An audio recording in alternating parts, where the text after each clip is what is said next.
Donc, bonjour Monsieur Ploncard-Dassac. Vincent, bonjour. Parlez bien fort. Imposez-vous. Donc on va commencer avec la première question. Jean-Jacques Bourdin, RMC et BFM TV ont reçu le 6 mars dernier une mise en demeure du CSA suite à l'interview de Roland Dumas par Jean-Jacques Bourdin. Bourdin avait moqué l'hystérie d'Emmanuel Valls, dénonçant la veille l'islamo-fascisme, et avait posé la question à Roland Dumas. Vous pensez qu'il est sous influence juive en parlant d'Emmanuel Valls? Et probablement, répondit Dumas, je peux le penser, pourquoi ne pas le dire puisque c'est une réalité, entraînant le déchaînement qui s'ensuivit. Votre analyse? Bien, pour une fois, un homme politique dit ce qu'il pense. Quelque peu politiquement incorrect. Et c'est ce qu'on lui reproche d'ailleurs. Mais il a dit une vérité, puisque c'est même Manuel Valls lui-même qui revendique son penchant pour Israël, etc. Je suis indéfectiblement lié à l'État d'Israël. Alors ça peut se comprendre de deux façons. Soit du fait de son mariage avec la pianiste Anne Gavrois, qui est juive, soit parce qu'on sait qu'il est d'origine juive. Lui-même, Manuel Valls. Voilà, donc chapeau tout de même à Roland Dumas, qui évidemment n'est pas des nôtres, mais qui est un homme qui montre qu'il a encore une certaine liberté d'esprit. C'est à saluer. Sur Europe 1, iTélé et Le Monde, Manuel Valls, obsédé par la montée du Front National, n'a trouvé comme argument que de prédire que le FN allait fracasser la France. Que répondriez-vous à cela? Je changerai simplement le mot. C'est pas la France, c'est la République. C'est ce que je souhaite. Que vous inspirent les attaques de Michel Onfray contre Manuel Valls? Alors c'est intéressant. C'est intéressant parce qu'on voit que dernièrement, un certain nombre de philosophes du système, socialistes pour la plupart d'ailleurs, commencent à rouer dans les brancards. Et bon, Michel Onfray incontestablement en fait partie. Et si on analyse la chose, en fait, on peut dire que ce sont de grands naïfs. Bon, enfin, version optimiste de la chose. Ce sont de grands naïfs qui apparemment découvrent maintenant ce qu'est réellement la gauche. Qui en fait évolue avec Manuel Valls sous la houlette de cet insipide Hollande vers une véritable dictature. Et on ne se rend pas compte, mais tout doucement, imperceptiblement, nous sommes en train de rentrer en dictature, même si elle existait déjà, mais de façon beaucoup plus doucereuse, notamment avec Chirac et surtout avec Sarkozy. Et d'ailleurs, c'est pour ça que à l'époque, j'avais fait plutôt voter pour Hollande plutôt que Sarkozy, parce que je préfère les gens qui s'affichent sous leur vrai visage, plutôt que ceux qui font passer leurs mauvaises idées et leur petite dictature subrepticement à petite dose homéopathique. Parce qu'évidemment, la dose homéopathique passe mieux que le truc brutal. Voilà, et ben, on y est aujourd'hui. Et ça provoque des réactions. Que dire des 10 candidats Front National aux élections départementales suspendus par Marine Le Pen? C'est la grande illusion de Marine Le Pen et de son entourage, c'est de croire qu'en se dédiabolisant, croit-il, ils vont se faire accepter. Ils ne se feront jamais accepter. Parce que dans ce qu'ils disent encore, il y a beaucoup de bonnes choses, et c'est ce qui dérange le système. Et le système, c'est-à-dire ce qu'il y a derrière le système. Alors, petite remarque quand même à l'attention de ceux qui se sont fait éjecter. Taisez-vous. Vous n'êtes pas obligé de vous soulager sur Internet. Si vous voulez vous soulager, je vais être très vulgaire, allez aux toilettes. Hein? Ça ne sert à rien de vous soulager sur Internet qu'à vous faire repérer. Si, justement, face à la dictature qui de plus en plus devient patente, il faut la boucler, travailler silencieusement. Ce qu'apparemment ils n'ont pas compris, pas plus que Marine Le Pen d'ailleurs, qui croit qu'en les mettant dehors, elle va se faire accepter. Mais non, elle ne se fera pas accepter. Elle finira par le découvrir.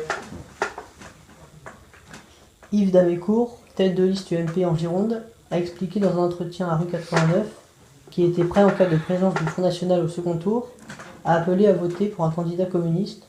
Avez-vous un commentaire à faire sur cette déclaration? C'est l'éternelle alliance entre le gaullisme et le communisme. Il n'y a rien de changé. Il n'y a rien de changé. Je ne vois pas pourquoi on serait surpris aujourd'hui, alors que ça a été le but de la politique de gaullisme pour arriver et se maintenir au pouvoir.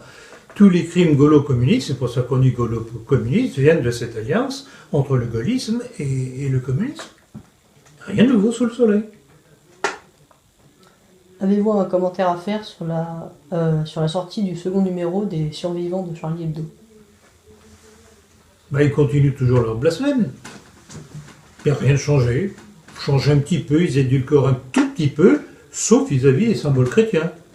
Alors on met la pédale douce pour le moment du côté de l'islam, et j'attends toujours qu'ils en fassent autant du côté catholique, qui cesse de blasphémer et contre le Christ et contre le pape, etc., avec des dessins particulièrement obscènes, abjects. Et j'attends aussi que, alors, à titre de symétrie, quel est le blasphème qu'ils font contre la religion catholique, ils s'intéressent aussi un petit peu au judaïsme. Sinon, c'est signé de leur part. On sait d'où viennent leurs attaques. Pensez-vous que la visite de 4 parlementaires de la République en Syrie ait été une bonne chose? Incontestablement, dans la mesure où certains hommes politiques essayent de comprendre ce qui se passe réellement au Moyen-Orient, le drame qui a été fabriqué, je dis bien fabriqué par les États-Unis pour se débarrasser de Bachar el-Assad, qui est un obstacle en vue de l'attaque suivante qui sera l'Iran, et en tant qu'allié de la Russie de Vladimir Poutine, il est évident que la Syrie de Bachar el-Assad est un pion qui doit sauter pour les intérêts américano-sionistes et mondialistes. Voilà, c'est tout. Alors, dans la mesure où ces parlementaires, UMP, etc., comprennent un petit peu la chose, d'ailleurs, ils se sont fait tomber à bras raccourcis par les médias, la gauche, plurielle et compagnie. Et Sarkozy aussi, qui les a traités de zozo, je sais pas quoi, enfin, un mot très aimable comme d'habitude de sa part. Que dire des mesures antiterroristes prises par le gouvernement qui vont coûter près de 940 millions d'euros, et notamment de l'opération Sentinelle, qui consiste surtout à protéger des synagogues et des écoles juives, pour la modeste somme de 1 million d'euros par jour? Premièrement, c'est le contribuable français qui va payer pour un véritable montage. Parce que on sait très bien, et je l'ai démontré dans notre lettre d'information, la politique à l'époque, aux différentes époques, des différents types de montages qu'ils nous ont fait avec les pseudo-attentats, etc., que ce soit de l'affaire Mera jusqu'à l'affaire de Charlie Hebdo, l'hypercacher et compagnie, il y en a d'autres que j'oublie, bien entendu, et bien entendu, n'oublions pas le 11 septembre, tout ça, ce sont des montages. Quand on aligne les faits tels qu'ils nous ont été rapportés, il y a des impossibilités. Alors, qui dit impossibilité veut dire mensonge. Alors, on nous fait payer très cher une politique de mensonge pour justifier une politique. Et toute l'ambiguïté de leur démarche, c'est à la fois de nous imposer une immigration de plus en plus massive, qui apparemment est porteur de criminalité, puisque c'est l'islam quand même. Donc à la fois, on nous oblige à accepter cette immigration, et en même temps, on voudrait nous faire nous indigner devant cet islam, mais qu'eux-mêmes ont fabriqué, commencé par les Américains. C'est vraiment d'une duplicité, d'une perversité intellectuelle, mais extraordinaire. Et nous payons pour ça, avec les chiffres que vous avez donnés, qui sont tout à fait exacts, je confirme. Voilà. Eh bien, toute la politique française, c'est ça. Les Français sont trompés jour après jour en vue d'une politique qui vise à nous submerger par l'immigration. Alors, ils font cette petite divergence pour donner l'impression aux Français qu'ils sont défendus par le pouvoir, alors que le pouvoir fait tout pour nous soumettre, sous le nombre. À la demande du président de la République, le Parti socialiste vient de publier une note sur le mouvement international conspirationniste. Doit-on craindre une restriction de la liberté sur Internet? Eh bien, je pense que je suis un petit peu visé dans l'histoire. C'est ce que j'ai dit, ce que je dis à longueur de entretiens, conférences, etc. Il est évident, et c'est ça qui est intéressant dans ce qu'ils dénoncent, dans leurs craintes, c'est qu'ils se rendent compte qu'il y a une critique qui se fait jour au travers d'Internet, puisque la grande presse nous est évidemment interdite, qu'elle dit ce que les maîtres du pouvoir leur disent de dire, mais il y a un contre-pouvoir qui se transmet au travers d'Internet, et c'est ça qui les dérange fortement. Et c'est pour ça d'ailleurs que toutes les instances juives font des pressions sur les grands moyens de diffusion Internet pour que l'on supprime, qu'on coupe tous les sujets qui peuvent dénoncer ce qui les dérange. Avez-vous un commentaire à faire sur le dîner du CRIF de cette année? Ah bah c'est de même que du temps de la Révolution française, dite française, il était de bon ton d'aller dans les réunions des salons où on diffusait les idées nouvelles, qu'il était de bon ton de rentrer en maçonnerie. De même aujourd'hui, il est de bon ton d'aller au dîner du CRIF. C'est une onction de nos hommes politiques, ce qui montre bien à qui ils sont soumis. Pourriez-vous nous parler du général Didier Tauzin, qui a été invité le 10 mars 2015 sur TV Liberté, après avoir été reçu par Pierre Jovanovic le 25 février? Alors j'ai écouté son truc. C'est vraiment typique de la vieille badéane militaire. Ces gens-là, s'ils se décident à parler, d'abord ils le font quand ils n'ont plus aucun pouvoir, quand ils sont à la retraite. Et alors, ce qui m'a tout de même frappé dans son laïus, c'est qu'il s'est glorifié de toutes les campagnes qu'il avait faites quand il était en activité. Au Liban, en Serbie, contre les Serbes. Vous savez que la France s'est associée aux Américains pour battre la Serbie et imposer l'islam au Kosovo. Kosovo qui est la province matrice de la Serbie sur le plan national et religieux. Et l'Irak, etc., ils se vantent de tout ça. Mais ce général, visiblement, je regrette beaucoup, c'est Jay Badr, on est marre de ces militaires qui ne comprennent rien à rien, qui viennent donner des... Il n'a rien compris.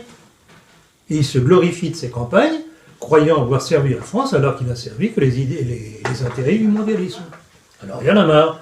Tu veux liberté, moyennement.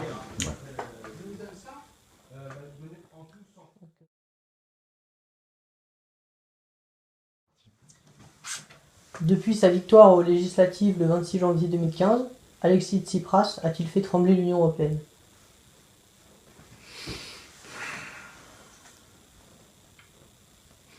Oui, mais j'ai tout de même toujours un petit peu l'impression que c'est un jeu de rôle.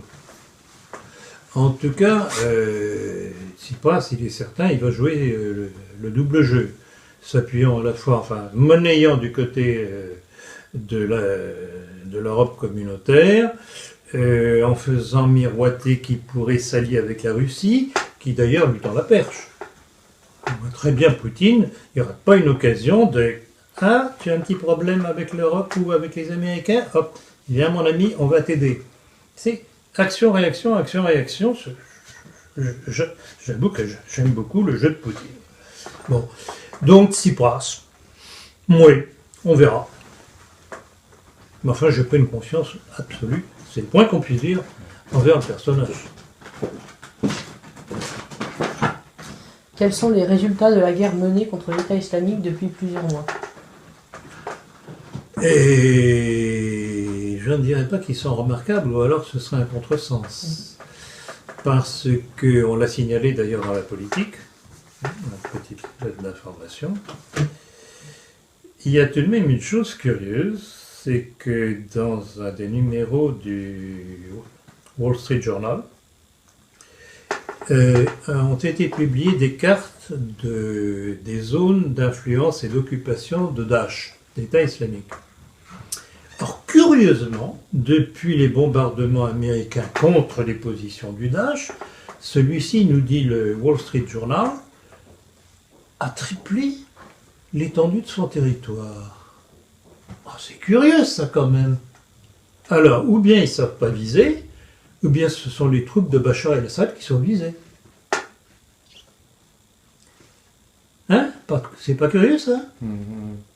Et c'est encore une fois tout le double jeu des Américains et du mondialisme, prétendent combattre une chose qu'ils ont eux-mêmes créée, parce que tous ces mouvements terroristes islamiques, ce sont les Américains, c'est Israël. D'ailleurs, on sait très bien qu'Israël accueille les blessés de Daesh dans ses hôpitaux. Double jeu, on crée cet islam mortifère, et ensuite on prétend, vient nous dire, ah oui, mais on les bombarde. Et oui, c'est curieux parce que ils progressent. Il y a un petit problème là. Et encore une fois, on nous prend pour des imbéciles. Selon le Washington Post, l'armée de mercenaires créée par la CIA contre Bachar el-Assad, après janvier 2014 en Syrie, le mouvement de la fermeté, qui comptait près de 5000 combattants, vient d'être dissoute après avoir été écrasé par Al-Qaïda. Que dire de cette information? Bon, alors ça, c'est une mouvance extrêmement mouvante, c'est le cas de le dire.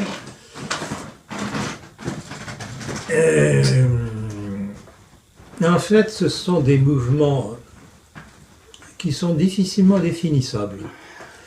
Ils passent d'une dénomination à une autre, et en fait, on a un peu l'impression que ce sont toujours les mêmes acteurs qui changent périodiquement de nom. Moi, ça ne me fait ni chaud ni froid. Tout ce que je vois, c'est que grâce aux Américains et Israël, on a installé un désordre invraisemblable et un cauchemar mortifère pour toutes les populations de la région, et que quel que soit le nom que l'on donne, il faut absolument qu'on supprime ces individus. Et pour les supprimer, je dirais qu'à la limite, il faudrait que l'Amérique cesse d'exister et Israël avec. Pouvez-vous revenir sur l'assassinat de Boris Nemtsov et sur le battage médiatique fait autour de cet opposant à Vladimir Poutine? Ah, c'est extraordinaire. Vraiment, comment on peut monter en épingle un non-fait. Première observation, l'assassinat de Boris Nemtsov est apparu à quelque temps de deux événements. Premier événement, la raclée qu'ont subi les troupes de Poroshenko, président ukrainien, soutenu par les Américains et tout l'Occident sioniste. Deuxièmement, c'est arrivé après une déclaration assez significative de Vladimir Poutine. C'était au moment de la commémoration de la libération du camp d'Auschwitz par les troupes soviétiques, où il énumère, il plaint les malheureux qui sont morts dans ce camp, et plus largement dans les autres camps, et il énumère toutes les façons dont ils sont morts. La maladie, le typhus, la dénutrition, fusillés. Et à aucun moment, on ne l'entend parler des chambres à gaz, ni des fours crématoires. Ah bon? Ça veut dire quoi? Ça veut dire que les Russes, les Soviétiques de l'époque, qui ont été les premiers témoins, qui ont découvert les baraquements, soi-disant baraquements, les faits,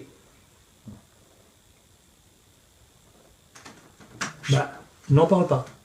Ce n'est pas dans les archives. Et qu'est-ce que cela veut dire de la part de Poutine? En fait, c'est un avertissement aux Américains et au mondialisme sioniste. Je dis, écoutez, nous on sait. On sait que vous mentez.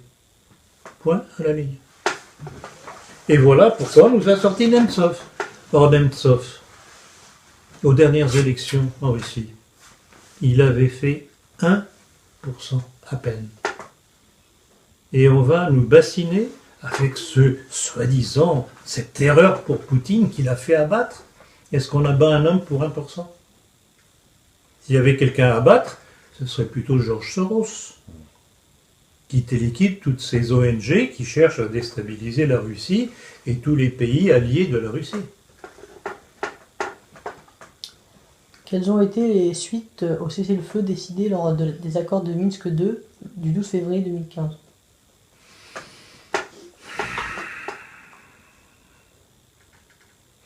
C'est curieux. C'est curieux, mais ça fait partie de cette souplesse de la politique de Poutine. De prime abord, on se dirait, bon, qu'il avait vaincu les troupes ukrainiennes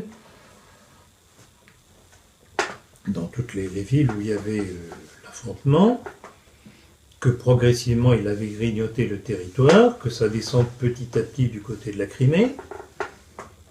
Pourquoi est-ce qu'il a décidé d'accepter ces traités alors qu'il aurait pu continuer à pousser ses alliés russophones de l'Est de l'Ukraine?